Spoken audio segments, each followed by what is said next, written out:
Bismillahirrahmanirrahim. Assalamualaikum warahmatullahi wabarakatuh. Halo semuanya. Perkenalkan, nama saya Erwina Wulansari dengan NIM 12221000016 dari kelas PAUD 3A. Di sini saya akan menjelaskan mengenai penggunaan metode bermain peran dalam pengembangan sosial emosional anak usia dini. Selamat menyaksikan. Bismillahirrahmanirrahim. Di sini saya akan menjelaskan mengenai penggunaan metode bermain peran dalam pengembangan sosial emosional anak usia dini.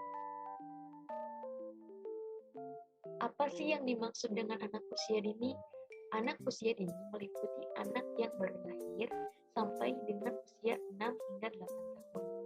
Anak usia dini merupakan usia di mana anak mengalami pertumbuhan dan perkembangan yang sangat pesat. Usia ini disebut juga dengan masa keemasan atau golden age. Anak usia dini merupakan sekelompok manusia yang tumbuh dan berkembang.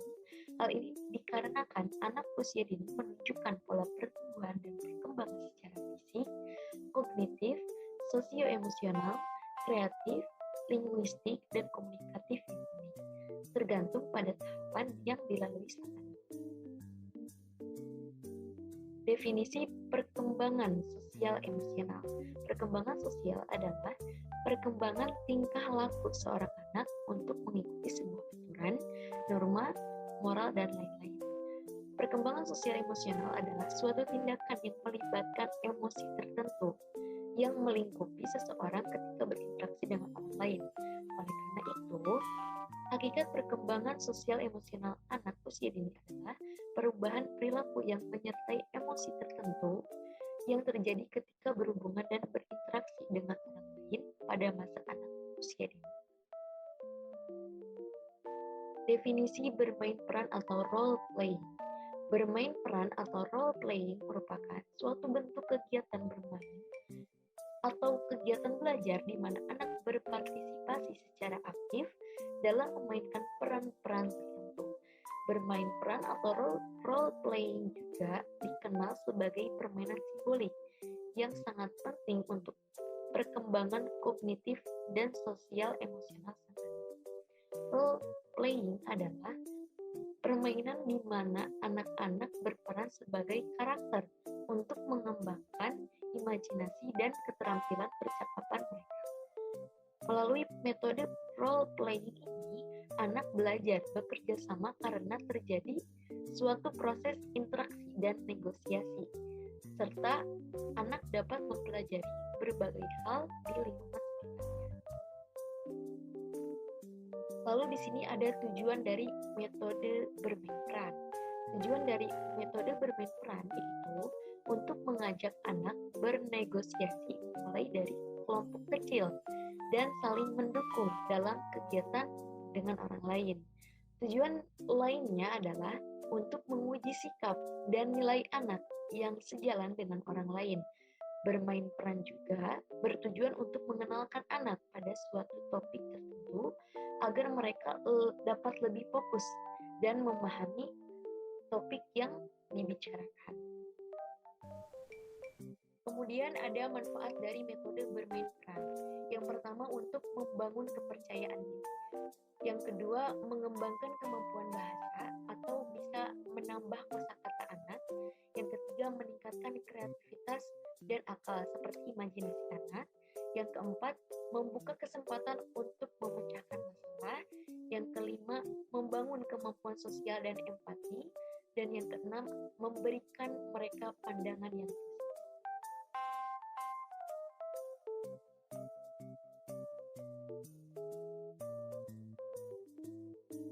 Selanjutnya di sini ada kelebihan dari metode bermain peran. Yang pertama ada membantu menarik perhatian anak terhadap permasalahan sosial. Yang kedua, anak berperilaku seperti orang lain sehingga merasakan emosi orang lain, mengaku pendapat orang lain, saling pengertian, toleransi, dan tenggang rasa. Yang ketiga ada memungkinkan anak untuk memperluas serta mendorong kolaborasi antar sesama teman dengan cara terbaik. Dan yang keempat, berpikir dan bertindak secara kreatif. Yang kelima, anak dapat memahami masalahnya sehingga menyelesaikannya secara realistis. Yang keenam, anak menjadi terbiasa memikul dan membagi tanggung jawab satu sama lain. Yang ketujuh, anak dapat merangsang minat dalam belajar. Yang kedelapan, permainan peran juga dapat meningkatkan dan mengembangkan rasa memiliki dan kerjasama di antara siswa saat mereka memainkan peran tersebut. Dan yang kesembilan, anak mempunyai kebebasan untuk mengambil keputusan dan mengekspresikan dirinya secara utuh. Yang kesepuluh, dapat meninggalkan kesan yang kuat dan membekas dalam ingatan anak. Yang ke-11, pembelajarannya dinamis dan penuh semangat sehingga sangat menarik bagi anak-anak.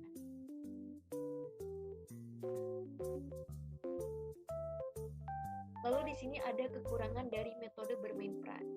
Berikut beberapa kekurangan dari penggunaan metode bermain peran atau role playing sebagai berikut. Yang pertama, kekurangannya yaitu metode bermain peran atau role playing ini memerlukan waktu yang relatif cukup lama. Yang kedua, diperlukan kreativitas tingkat tinggi dari pihak guru dan anak. Yang ketiga, tidak semua topik bisa disajikan. Kekurangan dari metode. Baik, selanjutnya ada kekurangan dari metode bermain peran. Berikut beberapa kekurangan dari penggunaan metode bermain peran atau role playing sebagai berikut. Yang pertama, kekurangannya yaitu metode bermain peran atau role playing memerlukan waktu yang relatif lama. Yang kedua, diperlukan kreativitas tingkat tinggi dari pihak guru dan anak. Lalu yang ketiga, tidak semua topik bisa disajikan dengan cara ini atau tidak semua topik pembelajaran bisa disajikan dengan metode bermain peran.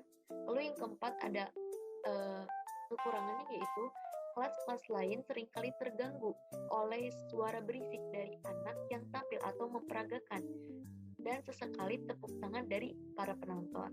Lalu yang kelima, kegagalan dalam melaksanakan role playing tidak hanya meninggalkan kesan yang buruk, tetapi juga berarti tujuan pengajaran yang diajarkan oleh kita sebagai tenaga pendidik tidak tercapai.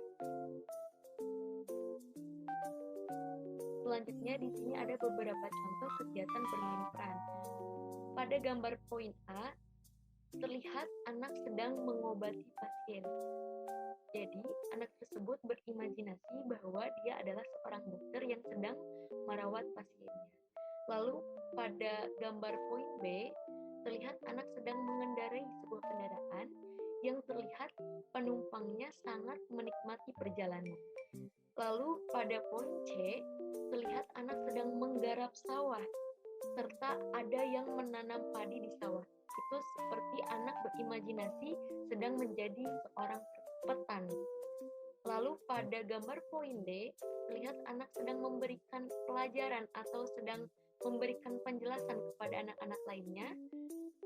Anak tersebut sedang berimajinasi sebagai seorang guru.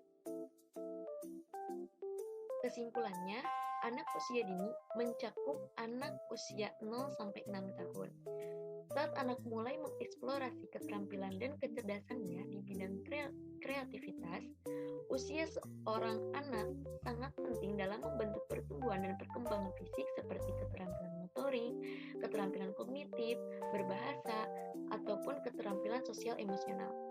Orang tua dan pendidik harus proaktif membimbing anak sesuai dengan tahap perkembangannya serta minat dan bakat khusus yang dimiliki. Perkembangan sosial emosional adalah suatu tindakan yang melibatkan emosi tertentu yang melingkupi seseorang ketika berinteraksi dengan orang lain. Oleh karena itu, hakikat perkembangan sosial emosional anak usia dini adalah perubahan perilaku yang menyertai emosi tertentu yang terjadi ketika berinteraksi dengan orang lain pada masa anak usia dini.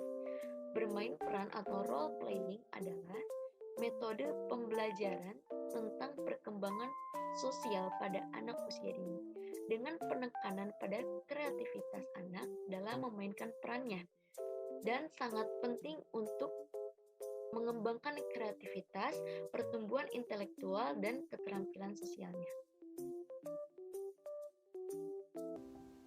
Sekian yang dapat saya sampaikan, mohon maaf apabila ada kesalahan. Semoga yang telah disampaikan bermanfaat bagi kita semua.